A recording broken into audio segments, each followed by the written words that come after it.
I was never very what I would call clever in school. Couldn't get it, didn't get it.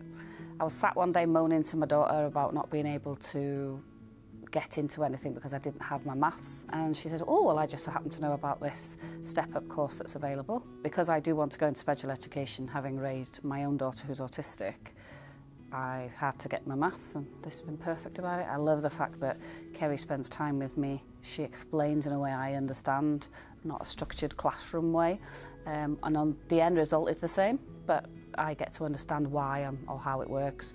I've recently been diagnosed with ADHD, so that explains a lot. And my generation, there wasn't any focus on any other sort of support that you could have. You either had the classroom or you had nothing, and it was very formalised. The relationship I have with Kerry, my lecturer, is also very, very good. The support at home, even when I'm doing my maths by myself, it's at the end of an email or the phone, so it's great, it really is. The confidence it's given me, because I'm now working towards the lower A-level scores rather than the GCSE scores. It's made me realise that for years I've always felt I couldn't do something, and it's proved doesn't matter how old you are or when you start, if you're determined to succeed and you put the effort in, you will.